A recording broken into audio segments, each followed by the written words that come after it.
College चौक स्थित Swami Vivekananda park में आज शासकीय सेवारत कर्मचारियों ने अपनी पुरानी पेंशन योजना लागू कराने की मांग करते हुए देश के प्रधानमंत्री नरेंद्र मोदी के नाम अपने खून से लिखा व्यक्तिगत पत्र भेज रहे हैं। वहीं उन्होंने कहा कि नई पेंशन नीति के आधार पर अगर हमको कुछ भी होता है तो ऐसी स्थिति में हमारा परिवार रास्ते पर आ जाएगा। जबकि केंद्र सरकार एवं राज्य सरकार द्वारा वर्ष 2004 एवं 5 में पेंशन नीति बंद कर दी थी, जिसके बाद से लगातार कर्मचारी द्वारा समय समय पर पेंशन नीति की मांग की जा रही है। प्रस्तुत है जानकारी के अंश।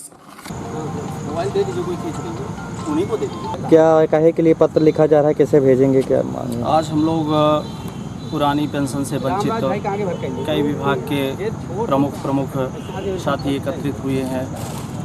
इस लॉकडाउन के माहौल पे हम लोग कोई आंदोलन या धरना प्रदर्शन तो कर नहीं सकते हैं, तो हम लोग अपनी मांग को माननीय प्रधानमंत्री जी तक भेजने के लिए हम लोगों ने एक निर्णय किया है कि हम अपने रक्त से, अपने खून से माननीय प्रधानमंत्री जी को पत्र लिखेंगे। ज्ञापन स्वरूप ज्ञापन की ड्राफ्टिंग बना करके पत्र भेजेंगे कि माननीय प्रधानमंत्री जी, कोरोना जैसे माहौल पे जब जीवन और मरण का प्रश्न बराबर चल रहा है, उस समय हम कर्मचारियों की सेवाएं तो सरकारी कार्य पे ली जा रही है, पर हमें पुरानी पेंशन व्यवस्था से वंचित किया गया है। यदि आज किसी कारणवश हम लोग किसी कार्य करते हुए, सरकारी कार्य करते हुए यदि कोरोना से ही प्रभावित होते हैं या किसी कारणवश हमारी दुर्घटना में हम शिकार होते हैं, तो हमें पुरानी पेंशन की व्यवस्था नहीं दी गई। हमारे जो आज रिटायर हो रहा है हमारा साथी, वो 1000 रुपये पेंशन पा रहा है। 1000 रुपये पेंशन में क्या उसका जीविकोपार्जन हो सकता है?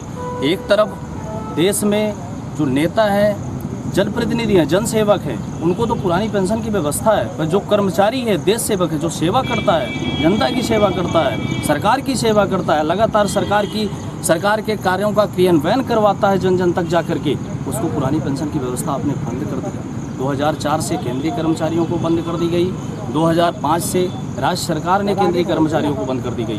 तो हम लोग आज पूरे भारत में ये क्रांति के माध्यम से हम पुरानी पेंशन से वंचित समस्त साथियों को जगा भी रहे हैं कि आप अपने व्यक्तिगत रूप से, हम समूह पे ज्ञापन देते हैं तो एक ज्ञापन जाता है, पर हर हमारा पुरानी पेंशन से वंचित साथी अपने खून से रक्त से लिख करके ज्ञापन माननीय प्रधानमंत्री जी को प्रधानमंत्री कार्यालय भेजे और उनसे मांग करे कि माननीय प्रधानमंत्री जी, जिस तरह सांसद विधायकों को आपने पेंशन दी, या इसके अलावा भी आप 2-2, 3-3, यदि एक बार विधायक हो गए, दूसरी बार जीत रहे हैं, तीसरी बार सांसद हो रहे हैं, तो 3-3 पेंशन पर कर्मचारी 30 साल की सेवा करने के बावजूद भी पेंशन से वंचित है।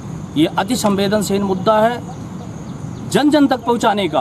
हम लोग ये भी शुरू कर रहे हैं कि हम जन संगठनों के पास भी जाएंगे, जनप्रतिनिधियों के पास भी जाएंगे, स्वसेवी संस्थाएं, उनसे भी आह्वान करेंगे आप भी हमारी मांग को रखें, माननीय प्रधानमंत्री तक पहुंचाएं, हमको भी पुरानी पेंशन की व्यवस्था चालू की जाए। 2004 से केंद्रीय कर्मचारियों की बंद व्यवस्था बहाल हो और 5 से राज्य कर्मचारियों की व्यवस्था बहाल हो। क्या सुनना?